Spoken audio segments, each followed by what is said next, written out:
Gunnar Esiason, and you are listening to Breathe In, a cystic fibrosis podcast presented by the Boomer Esiason Foundation and GunnarEsiason.com. This podcast series has been made possible by Vertex, Novartis, DCU, and Atlantic Health. The views expressed on Breathe In, a cystic fibrosis podcast are that of Gunnar Esiason, Leah Ferrone, Tiffany Rich, and guests, and are not necessarily those of the Boomer Esiason Foundation. Nothing in this podcast series should be considered medical advice. Such advice can only be given by a physician who's experienced with cystic fibrosis. The Boomer Esiason Foundation, Gunnar Esiason, Leah Ferrone, Tiffany Rich, and guests cannot be held responsible for any damage which may result from using the information on this podcast without the permission of your medical doctor. You're listening to Breathe In, a cystic fibrosis podcast.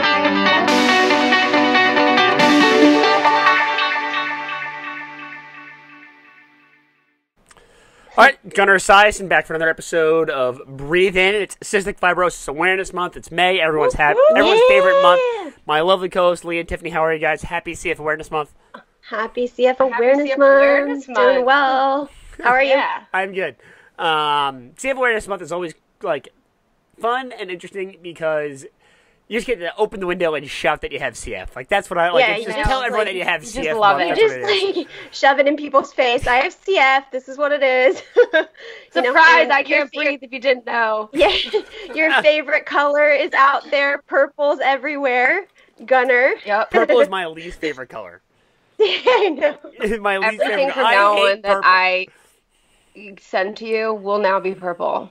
It's always purple. I always send that purple We should heart have made his emoji. birthday T-shirt purple. Oh, we should have. Oh, And gosh. glitter, like sparkles. Speaking of the birthday gift, my dog is almost big enough to wear the bandana. So as soon as Blinky is big enough to wear the bandana, we'll take a photo together and we'll send it together. Great. But agree. she's so small that the bandana that you guys send is actually bigger than her. Oh my gosh. It's really tiny looking. Yeah, she's really tiny. All right, so today's topic is an interesting one. Last week we spoke about adults and pediatrics, and the conversation that sort of followed in the comment sections on our Instagrams and on Facebook was about right to try, drug access, and compassionate use. Yes. So let's talk about that today. Obviously, one of our talking points last week was about clinical trials and how clinical trials are exclusionary, right? They only allow for the average patients to be in them just so they can get them through the FDA to get approval. And it's interesting because a lot of people that feel like they want to get on these drugs as soon as possible are excluded because they're just too sick. Exactly. And Leah, Exactly. you spoke last week how a lot of the time you find yourself excluded from these trials. Exactly. It's frustrating because I'm kind of right on the line. So I fluctuate. And, in the summertime, I would have been eligible to be in these new trials that we have coming out. But, things change and medications change and you come off of things. And, so now I'm at a point where, okay, my lung function's literally 3% too low to be in this trial. That's a frustrating feeling. Yeah. You know what I mean? Because then you're put in this category of being too sick, even though I don't really feel like I'm Too super sick. sick. You know what I mean? Yeah. And it's interesting because you go to righttotry.org and you look at what is a right to try law, and so what is right to try? Now we'll read from the article here. Right to try allows terminally ill Americans to try medications that have passed phase 1 of the FDA approval process and remain in clinical trials, but are not yet on pharmacy shelves. Right to try expands access to potentially life-saving treatments years before patients would normally be able to access them. So right to try is, as much as it really is a law, it's also kind of like a concept. Right, And that's the way I read it, at least. And the concept is I take it that way too. the concept is sort of like you have all these sick patients, right? And not just cystic fibrosis. They have every illness imaginable where there's, conceivable treatments or whatever. And these people, they want to get on these experimental medications before they're FDA approved. Now, as we know, the FDA approval process has phase 1, 2, 3, and then later studies, once the drug is generally approved, they kind of look at it in different ways, and they do phase 4 and 5 or whatever. Phase 1 is just basic safety. A lot of time it involves healthy patients, and they look at how the medication interacts with the human body. Phase 2 is more safety, but they also begin to look at efficacy for the first time. And then phase 3, late stage studies, are when they really look at efficacy, also safety, and then that's what they use, the information the drug companies use to put the medication before the FDA for approval. Right. Yes. So people obviously correct. want to have access to these medications going through the approval process because they read about them. You know, now we live in the time of headlines You get the hope. and information and stuff like that, and people hear about these medications that are going through trials, and I think a Yeah. lot of the time people just assume they work. Exactly. They do. They have the hope factor. Yes. Right. You know, I mean, they you wanna- read that, they this wanna med believe worked that. on this many people, you know, and gave them Mhm. X result. Maybe I have one. Okay, it'll probably do that for me too. And the reality Exactly. is, and this is always in the back of my mind, that these new meds that are coming out, I'm also terrified that they won't work on me. They You know might what I not. mean? You like, never I have know. the right genotype for it, but is it going to work? I don't know. Who knows? So- It just depends. Yeah, you know, I think it's an interesting thing, right? Because the FDA sets up these, you know, these standards for drug trialing in the United States, ultimately because they're trying to protect the American public, right? You know, they're trying to protect the American public from ingesting something that can be incredibly toxic, and a lot of times these medications don't actually make it through the trials. You know, they don't. Usually they don't. Yeah. I mean, and more times than not, you'll see that the medications actually fail, and these They're harmful. the trials are so significant because there's, you know, coming from a financial perspective, the drug companies pour billions of dollars into these do. into these molecules and Yes. medications. I mean, they are pouring billions and billions and billions of dollars into these medications before one of them finally works. And even when they do work, a lot of the time they don't recoup those or that money initially spent, that initial investment, for years to come. Right? Yeah, so right. the especially in cystic fibrosis, you're dealing with orphan pharmaceuticals. The pharmaceuticals are putting it on the line, Yeah. really, in a very risky way. It's not like diabetes, where you know, It's complex. there's millions and millions of patients, and you throw insulin out there, and all of a sudden you have all these people on insulin. You know, CF is like that. So, but CF Yeah, is also so many very medications. aggressive, where people want to get on these medications because, like I said, you know, people decline and they get below a certain point where they can't get into these trials. Now, right to try trials, or the incentive rather for right to try, is according to this website, is where am I? Here you go. Fewer than 3% of terminally ill patients gain access to investigational treatments through clinical trials. Right to try was designed to help the other 97%. And 97%. Yeah. Right. Which I think Exactly. is awesome. You know, I mean, it definitely gives people that don't have this type of option to be in a research study access Right. to these meds. But there are But we need to make good sure it's safe. aspects and bad aspects to this. You know what I mean? Yeah. The good is it could help you. It could keep you stable. It could make you healthier and give you a whole new quality of life. But then the other aspect is we still don't know a ton about these meds. We don't know how safe exactly. it is. We You know, don't know phase how one safe only it tells is. you so much. So, You know, I see this as a good thing and a bad thing, right? My thing is, you have all these people that are willing to volunteer for clinical trials, and those people are great, right? They Right. are willing to try these experimental medications. You know, they write their name on the dotted line, they sign up for it, and they go for it. And you know, half the you know, generally speaking, in a blinded trial at least, half you know one portion of the cohort is going to get the real drug, and the other portion is going to get the placebo, right? So you're taking a risk in even being in the trial that you may continue to decline, and you may continue to have to be on your consistent medication because you, by virtue of being on the placebo. Now, there's also no guarantee that the medication works, right? Like you jump in these things hoping that it works, but you have no idea. it Now- is a big risk for the person that's in the study, especially when you're at this lower point of lung function in our case. You know what I mean? And you're on that line, but you do qualify. Well, you might not be able to take some of the medications that do keep you in a good place. You know, and then if you do get placebo, I mean, that could potentially hurt your health in the long run. Yeah, I mean, that's part of it. And then, It's just what you get. but my thing is here, if Right to Try all of a sudden opens access to people jumping on these medications, Yes. you know, true. what's the incentive to participate in the trial then? That's true. Yeah, it's very true. I didn't really think about that. Actually. I don't know the answer to this, but is Right to Try available for any person? I think Or it's is Right to Try available for these people that are in this lower I mean, the way I understand it, lung you have to function be, situation. you have to be very, very sick to qualify for. I mean, you have to be Yeah. terminal, end of stage sort of thing. Yeah. You got to be, Right. you know, there's nothing else out there for you. But you know what I'm saying is, sometimes those people do qualify for. They are able to qualify for trials.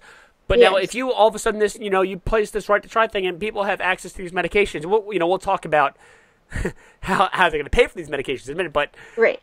what's the incentive for let's say me? What's the incentive for me to go into a trial if I can just get the drug? Right. You know, the FDA. So, The FDA. I guess the The FDA has to look at yeah. real concrete data with blinded placebos, just so they can at least justify for a bigger the- population, so that they can show that it's working. Yeah. I mean, I think Exactly. the only incentive to actually doing a study versus doing right to try is that if it's true that right to try is solely for these end stage people, they wouldn't qualify anyways. So therefore, Yeah, they want to in qualify. order they to go go to to but healthier in some cases they population. may. In some cases they may. Some. Yeah, I'm saying, let's So, say all right, you're so continuing to to be try and honest- barely get in. Wait, being so like, all right, take a step back. To be Okay. honest, like majority of people are not going to go through this whole process of right to try. Yes, it's easier than compassionate use from what I'm understanding, okay? Right. But I think a lot of people, if you're able to qualify for a research study, you're going to end up doing the research study over right to try because one, people don't know it exists. Two, people that do know it exists, they know that it's going to be a process. It's not like you just like call the company and you're like, hey, I want to try this. I mean, there's more of a no, process. it's a to it big than that. process. And it's going to Yeah. be a headache. What is So, considered end stage for CF percentage wise? I don't know. I no, think it's kind of like open to interpretation, and that's the Okay. other thing. Like there's Yeah, so that's- that's like the human element of the disease, right? Yeah, that exactly. That's like where this conversation can turn next. Is a lot of time Yeah. these clinical trials, and it's really the bone to pick that my bone to pick with these trials is Mm-hmm. that they often neglect the human element of the patient, right? People Yeah. are looked at yeah. in these trials as study participants. That's what they are. I mean, that's Yeah, what you're they're- considered. You're considered It's a a study number. participant, a number, and you're a blinded number at that. Yep. Where is the human element? That's what I'm saying. Like Yeah, I a lo- agree. we're getting into this place where we have precision medicine, right? And you saw it. This happened in May with Kalydeco and the FDA. The FDA allowed for the first time ever Vertex to show that Kalydeco would work for certain mutations in vitro, meaning in the test tube, and then it led to approval for a number of patients to use Kalydeco. Right. And the It's reason awesome. that is because there are so few people with cystic fibrosis with these specific mutation, combinations that they can't have these giant blinded trials like they've had for Right. Orkambi, or they've had for that's- Toby, or they've had for all this stuff. Well, and even a lot of these mutations, I mean, there's only a couple people in the world that have some of them. Right, Right. that's the thing. So imagine you don't have Delta F508, right? The most common mutation. Exactly. And if you Right. have any other mutation besides Delta F508, you have a rare mutation. Like, let's just call it what it is. It's so true, Right. though. So now let's say yeah. you're one of those people that has two things besides Delta 508. So you have Me? G542X Yeah, and you're like- I507 Delta or whatever. Yeah, exactly. Oh, yeah. Like, so let's say you have two mutations other than D508. Odds are you are maybe one of a handful of people, if not the only person in the world with that that. combination. How can I the have a feeling. FDA? How can the FDA to go to do that? Like to do that in a massive trial? They can't. That's Right. why they have to look They at in can't. vitro situations. And that's what Right. CF's Which way makes different CF, than every yeah. other disease out there. Well, that's what I'm saying. That's what I'm saying, right? Yeah. You have we're in this world of precision medicine now, where Yeah. medication is no longer going to be prescribed to people. It still is now, obviously, but I'm talking like in the future. It's person Right. to person It's based. you're not going to go to the doctor and be like, I have strep throat. Okay, you get this antibiotic amoxicillin or or whatever. Yeah. Eventually you're going to go, I have strep throat, and they'll give you like, okay, well, we'll send it to the lab and give you something. Right. Like that's Right. that's the way medicine is going, and it's not there yet, but we're in the beginning stages of that, and it's being brought to the limelight by people with CF. Yeah. Yeah, 100%. Definitely. Yeah. And You know- it kind of has to be because that's the only way we're going to get to some type of universal cure, or at least where people CF is more manageable. And they can live even the universal, be even the universal 60, cure. 70, 80. Yes, yeah. Even the know? universal cure is not going to be universal in the sense that No. Like you Exactly. take an antidote and it's over. Eventually what's going to happen is like That's kind of the confusing thing about saying universal cure, but if we're just saying for all people with CF, yes, it's going to have to be personalized. It's very individual. It's not going to be the same thing for each person. They only found my mutations in 2012. no, it's not, yeah. See, And you're a perfect they're example of this. insane. Yeah, so you're You know, you're the perfect example of someone that odds are, Tiffany, you're the only one with your makeup. Yeah, Right. exactly. That makes you Which is very, crazy. very special. You are a very special Yeah, person. I am very Super unique. special. Thank you for that She already knew that. compliment. I'm so special. You're so special. So But, yeah, special. it's- So, but you're someone that, would you, even by virtue of your mutations, qualify for a CFTR modulator trial? I don't know. I don't really know enough about your specific situation to know that answer. Right. I know that whenever I, look at these new medications coming out, the new modulators coming out, I'm like, the first thing I do is I go down the list that's provided, and I'm like, oh, there's my mutation. Maybe it'll work. Maybe it Yeah, I won't. do that too. It's kind of fun, It's like a word search. Yeah. Yeah, it is. Like a scavenger hunt. Word search, that's for sure. You're like, oh, there's mine. You circle it. So I think as far as right to try is concerned, though, there's a lot of problems. There's a lot of problems with it. It's one of those things that sounds really good. Mm-hmm. Right? It sounds really good. It does. Like, yes, you want to give the dying patient the right to try medication. Mm-hmm. Right? Yeah. Everyone wants to save that. I mean, that's why you make medicine. Yeah, you we make want- medicine so you can save those people. Right. Exactly. true. But But is it going to help them? is it going to help yes, exactly. Is it going to help the overall medical community? Mm-hmm. I mean, what do you think? Does it? I don't know. I don't know. It could harm them. Because I personally don't think enough people don't know know. about it / are willing to go through the process of doing Exactly. what they have to do right to try. So I think it's only going to be an X amount of patients that are going to do it. You know what I mean? I think you have to be really, really sick to actually Exactly. go through. But Since the even process, then, if you're that No, I sick, don't like, view would that you want to as go through it? harmful. yeah, but then the process to get it would be way longer, and you might not, sadly, if you're that sick, you might not be able to get to it. You know what I'm saying? I think I think it's appropriate in certain places, right? Let's say you're a person that is, potentially your end stage of whatever your disease, and every other treatment or mechanism to try and treat that illness has failed. Right? You've tried everything, and it is. I think that's when it's appropriate to do that. And it's no longer working, and nothing works. Right? You are. You're out of options. You're out of options, Yeah. and you're 6 feet under in 6 months. Like that's Exactly. That's when I think it might be appropriate to actually look at these kind of things and try it, because at that point you're searching for anything, right? You mean like let's put it in the perspective of cystic fibrosis. You're at end stage. You've been denied possibility of lung transplant. Nothing works. The end is near. Yeah. For that person, it might make sense because I that agree. person has I nothing think it else, and does. it'll either work or it won't. And if it Yeah. does work, maybe it gives you another couple years, and maybe it does make you healthy enough for Maybe. transplant or something like that.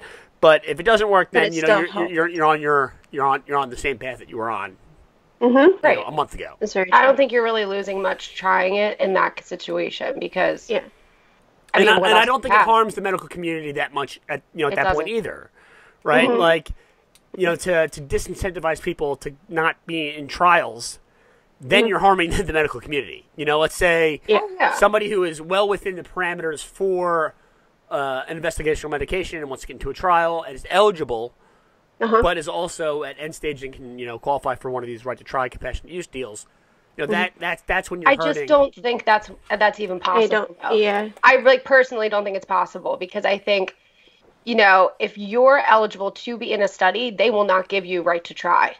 I would. Because I I'm would think 100% so. sure. I'm 100% sure they won't give you compassionate. But there's people fighting, right? There's people fighting the right to try act that are saying that I'm not talking about cystic fibrosis here. I'm talking about other trials, or Right. whatever. That where these trials fill up very quickly, right? Right. So That's true. what the what the right to try people are advocating for is that since trials are they fill up really quickly and they're only available for, as they claim, 3% of the diseased population.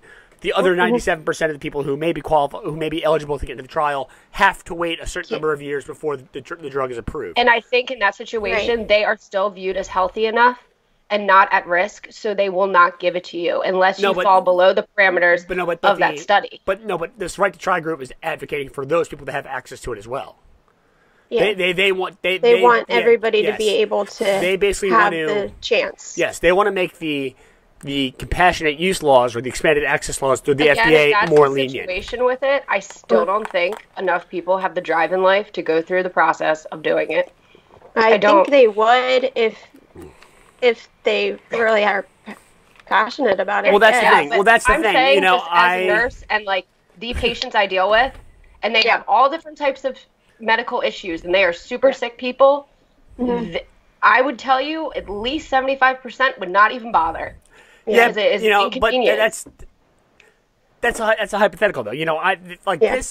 This Right to Try group, the group that's pushing these laws, is saying. So, the FDA's expanded access program that allows patients quicker access to investigational treatments. How is Right to Try different? So, Right to Try says, I know we were looking for this earlier, and I found it. While millions of Americans will be diagnosed or die of terminal illness each year, compassionate use exceptions are only granted to about 1,200 patients a year. Many patients run out of time before they can qualify for the exemption or complete the process.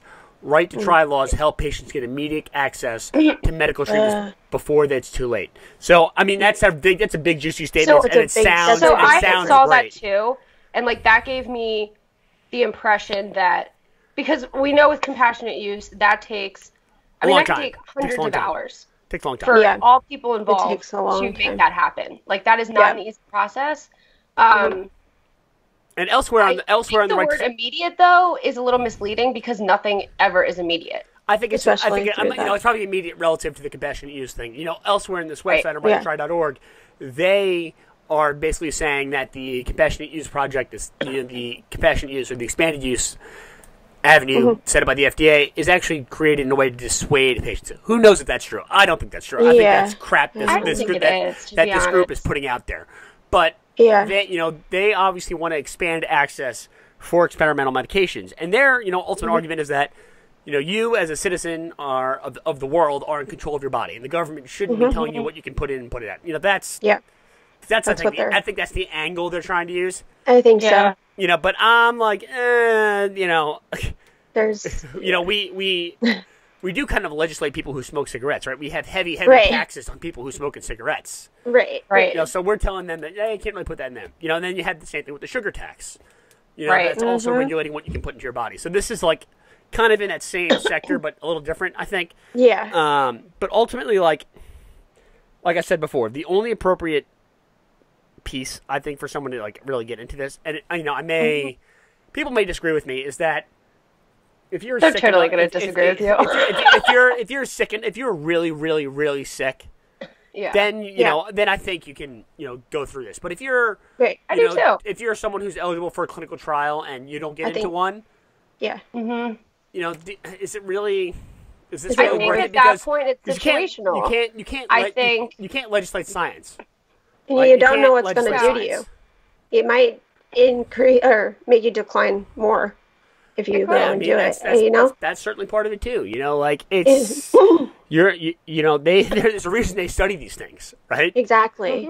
There's a reason they study it goes through the FDA. I'm not going to lie.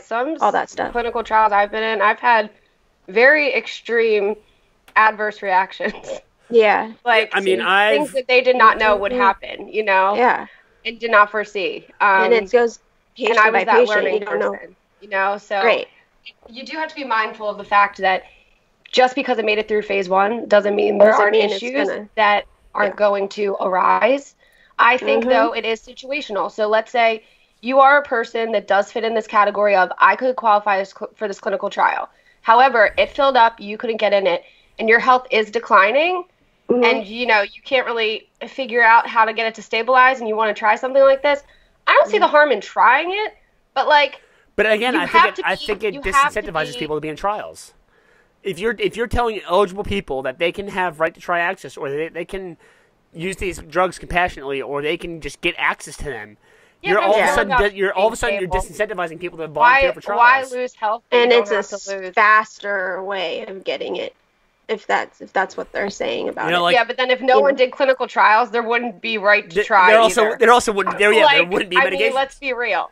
Like, Yeah. there wouldn't be a process for meds. I mean, here's So- the other part of right to try, right? Who's paying for it? Exactly. Right, that's my Like- thing. like, I there's, don't like, think who's paying for it it? gave For me the it- impression the patient's a paying for it. a And I a think normal. that's what incentivizes people to be in studies, if Yeah. that's the case. If I'm the Yeah. patient paying for this, Mhm. they're going to tell you, oh, you owe like $200,000 for this No. med for like a year. An No one- average American cannot afford that at all. No mean, way. that's I something like- think An that's average what American, incentivizes especially you someone with in studies. an illness. Yeah, I mean, that's I- paying for all these other meds. I can see, I can see like in a one-off situation, the company sponsoring the right to try situation or the compassionate use. Yeah. Because that's a one-off situation, and the company is going to learn from that compassionate use subject as well. Yes. You know? Right, yeah. As soon as you start opening right to try to all these patients, who's paying for it? Right? You're not going to all of a sudden Exactly. start giving out Patient is. thousands and thousands of patients worth of medication, because then you're finding yourself even more in the hole. I mean, the drug companies are It's in more the debt. hole for years. Right. Right? They're in the hole for years, and that's and until the medication is widely available and widely used, only then are the companies going to even make money. Exactly. True. Right? And if you want to keep That's having very these true. new medications, the company's got to have to make some money because they have to keep innovating. It's not free. have to It keep just doesn't doing it. happen for I know. free. Right. Mm. Yeah. I personally think that's what the incentive is to being in a study is versus right to try. Free. The Yeah. impression I was given when I read multiple articles was that the patient was paying for the medication. And Right. that might not be always the situation, but I think majority of the situations that occur, the patient is paying for that med. Because insurance probably won't even. Well, that's the No, thing. Yeah, it's paying yeah, for it. and insurance probably won't touch it. They're not probably not going to touch it because it's not approved. Right? I mean, it gives They don't know how that's insurance gonna plenty of affect their reasons not to health. cover it. Right. And Right. that could in the long run mean they're going to be paying more for I mean, you. that's And then really they're going to be in debt yeah, that's really what. up Yeah. to their ear. But I mean, would you rather be earlobes. dead or in debt than like if people talking about that? You know, I think Exactly. Lee made a good point. Like one of the incentives to being in a trial is you get free access to the meds. you do get free access to meds, They pay you to take and them. you even get paid, you even compensated for your time, Yeah, I mean, assuming the medication works. Right? Like I Right. mean, I've been in plenty of trials where the medication has not worked, and you waste you waste your time. Well, I mean, you don't really waste your time because you're getting paid for it, but it's it feels like a waste of your time It feels- because, I mean, there's a lot of time and effort that goes into these studies. It's not like you just walk in, grab your meds, leave. I mean, you walk in, you're doing PFTs, they're doing all They do these blood labs. work, all that stuff. They do all different things in these trials. I mean, I talked about before, I had to wear a dog collar with a vest for 24 Yeah. hours on one of So them. funny. insane. Along with blood work, PFTs, Yeah. doing absurd things, doing those nasal potential things where they shove Yeah. stuff up your nose and you sit there over this like container for like 45 minutes. Not a pleasant experience. Not Don't recommend comfortable. it. Yeah. But yeah, I mean, you're going through a lot to advance this research. A lot of times you're on the placebo or the med doesn't work, or you get these adverse reactions that they didn't know were going to occur. I mean, that's So- that's really an important part of these trials too. They need to It figure is. out what people should expect when they start these medications. Like, Yeah. you start a medication trial on day one, you feel something. Yeah, you got to tell someone. I mean, they're gonna have to tell patients that might happen to them, and that might. They also dissuade don't someone from know taking it. what other medications these meds that they're Interact with. trying to improve are going to interact with. And I've Yeah. had reactions like that before, like one time my liver became like 4 times its normal size. We're lucky it went That's back to interesting. normal.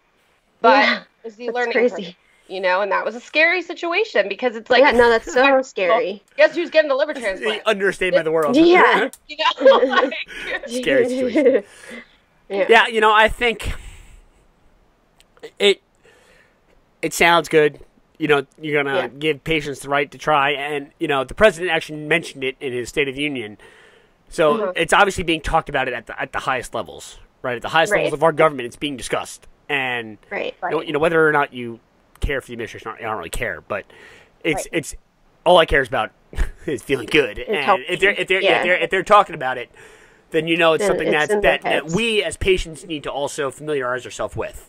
And We we do. need to figure out agree. whether or not it's a good thing or bad thing for medical innovation and drug development, because Mm-hmm. it's all fine and dandy to sit here and continue at the pace we're going at, and we can all reach our life expectancy and then see what happens, or we can continue to dive into the future. And I think whatever balances drug innovation with patient health is the right answer. And as I understand Right to Try now, I don't necessarily think that it is beneficial to the community at large, because you can't legislate science, but what you can legislate is the bureaucracy and the red tape that surrounds drug approvals. Yeah. I also think that Right to Try and a lot of other things that are, in a similar situation, they sound really, really, really good on paper. But when you also think there's a lot of in between the line stuff that people don't know about. And when you really go through that process, I don't think it's as easy as it appears.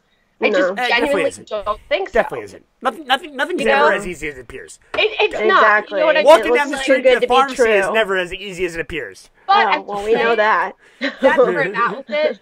I think it's great for those people that really, really, really, really, really, really need it. Yeah. But I also think it's going to be hard to take advantage of, in a sense, because I think there's in-between line stuff that we just don't know. There's always. And that's just what I think. I know Gunnar doesn't agree with me. But no, you make a lot of good points. I think, no one's ever going to make anything easy, right? Because, and the reason that is because there's so many people that are, it's such a polarizing freaking topic, right? Yeah. You have so many people on both sides of it that when one person tries to get through the damn system, he's got people leeching onto him from both sides. Exactly. And that's what makes it difficult. And I hate it more than anything when people take advantage of the system. Yeah, I am not for that. But I'm not talking about that. I'm talking about people trying to get through the system to make it work for them, Yeah. And then you have people that are trying to prevent that from happening, and you have people that are trying to advocate for it to happen, and that's where the issue happens. The issue is to become complex because so many people are freaking out about things, and there's also on the other side the people that are trying to get things done. I mean, it's right. It's true. But then you can't get things done because people are it's frustrating. It is frustrating, and, I think, let's put it this way, we'll sort of wrap up here, but I think, we would do an injustice not to say that, most recently the FDA has been making strides within cystic fibrosis, right? We're seeing the FDA being very, very lenient. Yeah, they are. A lot of these new trials. You have the anti-inflammatory molecule from Corvus Pharmaceuticals that's going through. And their primary endpoint is now looking at pulmonary exacerbations, which is kind of a subjective thing. And then you have these Vertex triple combo medications, which are going through an extremely expedited process. Oh, I mean, if we would have done this 5 years ago, they would not be moving as fast as they are at all. That's what I'm saying. So, the FDA is definitely throwing us a bone here. They are, and I'm very grateful for that. Yeah, exactly. And my concern is that this Right to Try stuff undermines that, right? It undermines the enormous progress that the FDA has made within the last year, and I do think that if these medications that are going through this lenient FDA approval process prove to be successful, that's going to impact the entire medical community, whether you have CF or not. That's going to impact every single disease out there because the FDA is going to learn that these drugs do work. They went through this process and it actually worked out. It's going to impact everyone. I also think that compassionate use already existed before Right to Try. It's been in existence. You know what I mean? And it honestly, it kind of fits the criteria that all of us have kind of agreed on, where if you are sick enough, you can get compassionate use. You know what I mean? You just have to have the pharmacy or the pharmaceutical company on board along with your doctor. And yes, it's going to take your doctor, it's going to take the pharmaceutical company. It's going to take a while. And it's going to take you a ton of time to get that approved. But if you're sick enough, you want it bad enough, you can make that happen.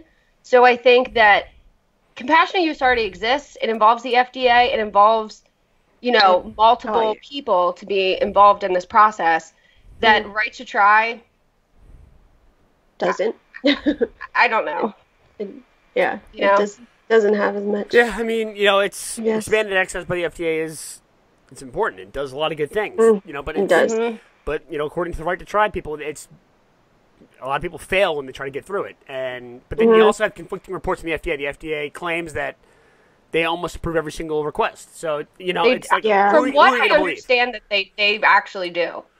You know what I mean? It's very rare for someone to be denied that. It's just, I don't think many people will go through the process of it. They don't want to. Well, the pharmaceutical also has to be on board with it, which is They also do, a and roadblock. usually that's your hardest part is getting them on board because if they're not on board, you're not going to get the drug. Well, because You gotta start with them. because they have the incentive to keep the trial going. Like that's what that's what you're fighting there. And And the trial still has to be in existence. You can't just you can't just do it. And the med never got FDA approval and is not in trials anymore. Yeah. You have to be in trial.